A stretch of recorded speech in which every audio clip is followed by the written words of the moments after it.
What is up guys, and welcome back to the channel. Now today I have got a long anticipated video for you guys. A lot of you will know since the beginning of the 2017 season I started a series called Race Recreations.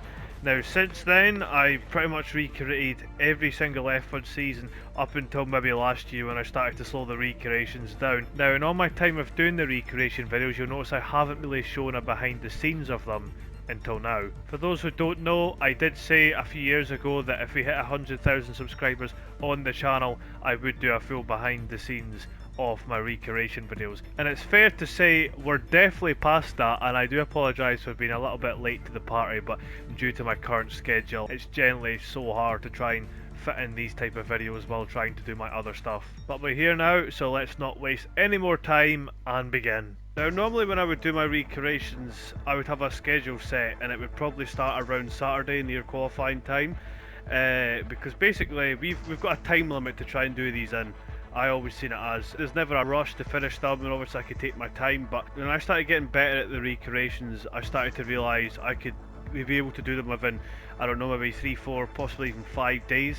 That's literally just focusing on that particular video and trying to do other videos at the same time as the later years went on. Now what I'd normally do is I would go to that particular track that's on for that race weekend, onto the F1 game, and I would just do maybe a 25% race, let it run, save the replay, watch it back, and just take as many screenshots of different camera angles shown in that particular race as physically possible, so I know what camera angles I can work with in the game to what it would be in real life, because not all the game's camera angles will have that particular camera work for that race weekend, because sometimes each year at a certain track they can maybe change some certain cameras and the game's not updated to get that in time, which can be a pain, and sometimes that's when I need to revert to Assetto Corsa to do those particular camera shots, even though they'd be a lot easier to do on the F1 game, which was a real pain from time to time. So once I took a screenshot of every single camera angle I could find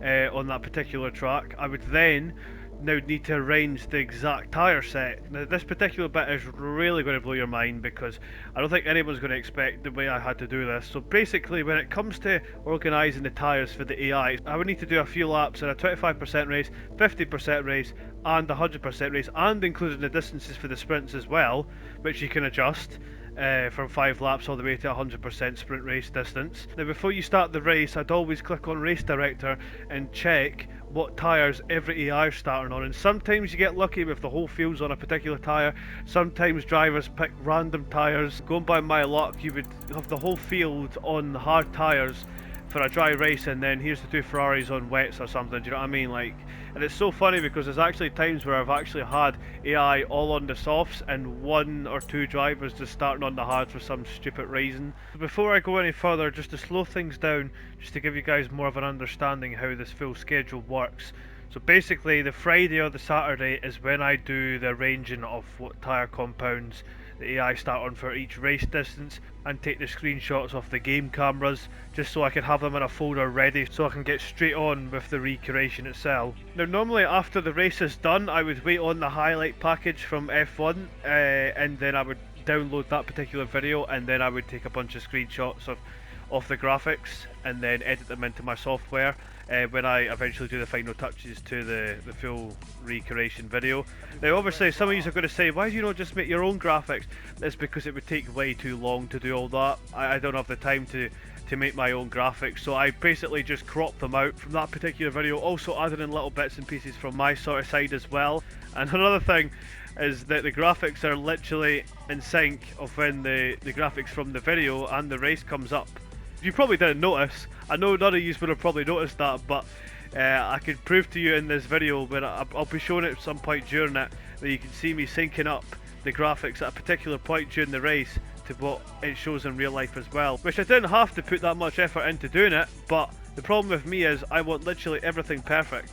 So I just went ahead and done that, and literally every graphic you see, everything that comes up is literally in sync with what the race is at that particular time. So that was just a little added thing I wanted to show you in this video. I wasn't going to do it because I just wanted to focus on one thing, but I know for a fact you guys were probably not expecting that. But now it's time to get on to the most important part of the video. Now, it wouldn't be a proper behind the scenes if I didn't show you me actually recreating something. And I'm going to be using Max Verstappen's overtake on Lando Norris on lap 48 of the British Grand Prix as an example.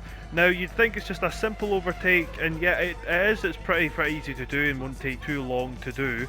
But the problem is this is going to show you how difficult it is just to arrange this clip in general. So if you watch the overtake from the real life race, you'll see that Max closes in at a very quick speed because he's got DRS and a good slipstream. Lando aggressively moves to defend to the right, and then Max just completely shoots past him around outside, carrying a lot more speed than Lando did, because obviously Lando had worn soft tyres.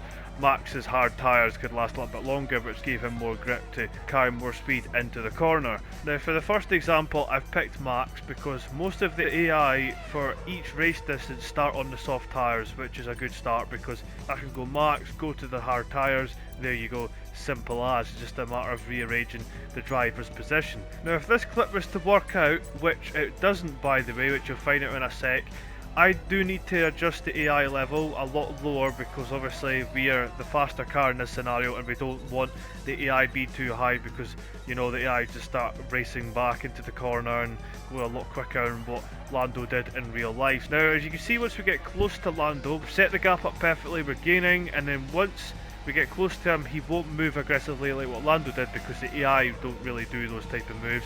And even when you do get close to the AI, they will move to the right a little bit to squeeze you more towards the other end of the track, but it won't be as aggressive as what Lando did. And even in this scenario, you can see that Lando is just not moving at all, forcing me to go onto the grass, which is not what we want. And that's when I have to decide I need to go Lando for this clip, because I can control Lando, I can move aggressively and hope the AI will react how Max did in real life. Now, first you'll be able to tell in this clip I'm not on the right tyres. I'll get to that in just a second because I'm just showing you the scenario of me recreating this clip in general. And now with us being Lando, we can move aggressively to the right, and as you can see, the AI will sometimes go for the inside line and will sort of be undecided on where to go, and that's where sometimes you get a bit of a swerve from the AI, and then I have to reset again and keep trying and trying. But as we can move aggressively with Lando, we just need to time how close Max gets behind us and then move at that precise moment and just hope the AI don't move when we move, which can happen as you can see in some of these clips. Eventually we do get it and we do move at the right time with the AI not moving whatsoever, and obviously moving at the precise moment Lando moves in the clip as well, because we don't want to do it too early or too late.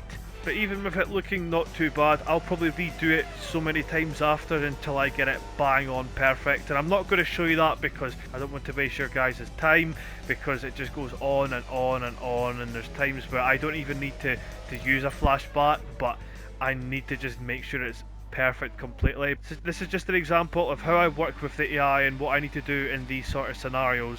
Now, the only problem we've got here is we've done the clip, but we'll have to make sure the camera's correct. Now, another reason I've used this particular clip is because the camera for this clip is not in the game. So the camera used in real life, which is the helicam, can be seen around different shots in the game, but for the moment we need that camera, it's not there. Now that becomes a huge problem. We can't really do it on the game, even though we've just done all that work to get that moment right. And that's when I double check all the cameras before I start the race, because that's when I know what cameras will be at that part of the circuit and what cameras won't be. And that can be the deciding moment between going on the F1 game and Assetto Corsa, which in this scenario I did recreate this clip on Assetto Corsa, because one, you can mod like crazy on that game, and you can pick out the tyres before the race starts without trying to force the AI onto a different compound by crashing into them and so on. And an added bonus is you've got Camtool, drone camera, you've got all custom cameras you can play about with on Assetto Corsa. Obviously that's if you have it for the PC, because if you have it for the console version you won't be able to do any of this. So basically, if I can't get that camera on the game, I will move over to AC, but the only problem is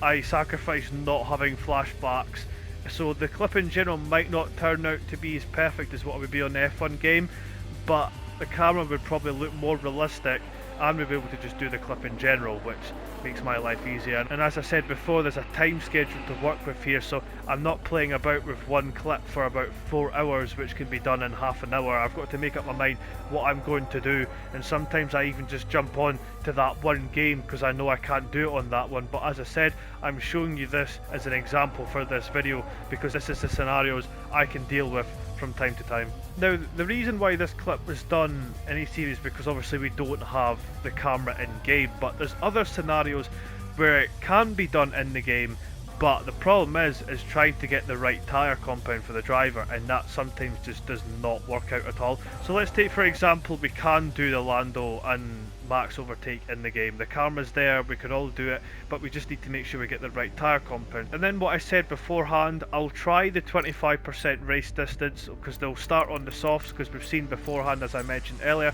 all the race scenarios they start on the softs.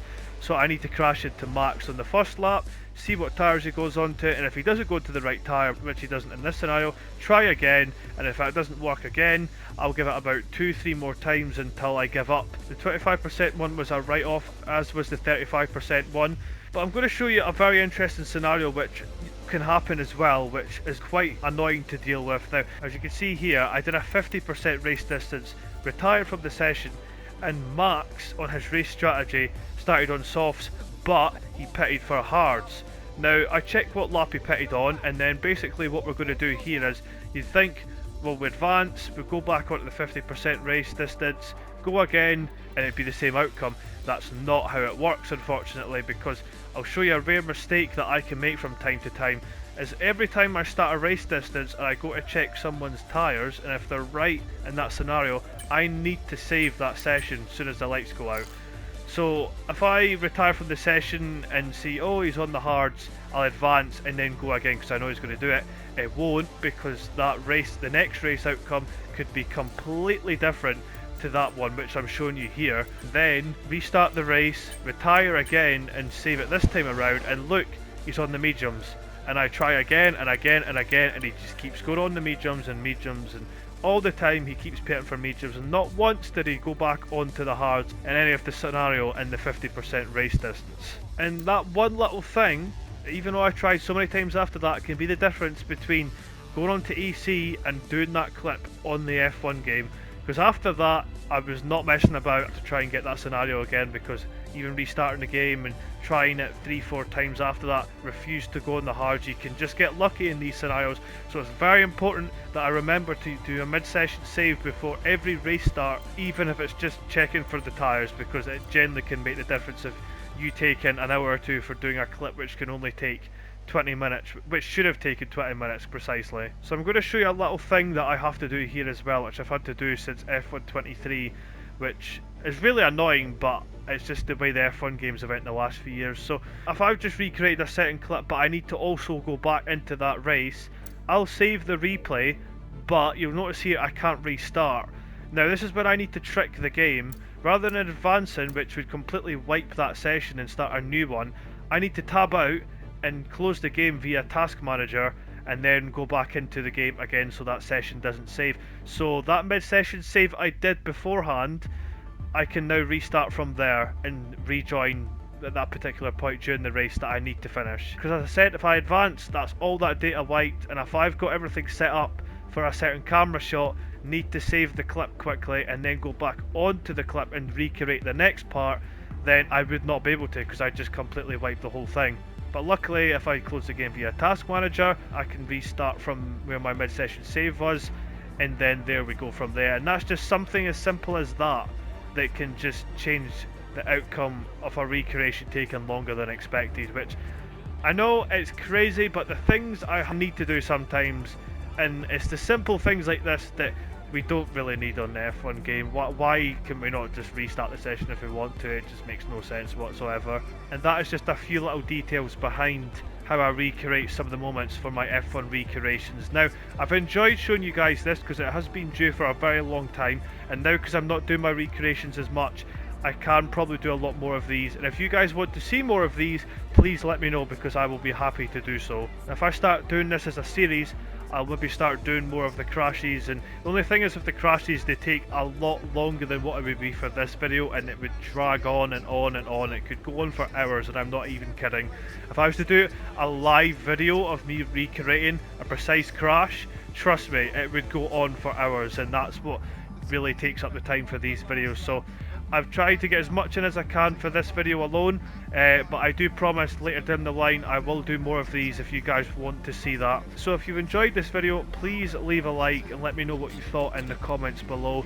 Drop a sub as well, which helps the channel out, because we're on the road to 120,000 subscribers and we're not too far away from that at the moment. So if you could drop a sub, that would be really much appreciated. I hope you guys have had a fantastic day. Take care now, and I'll see you in my next video.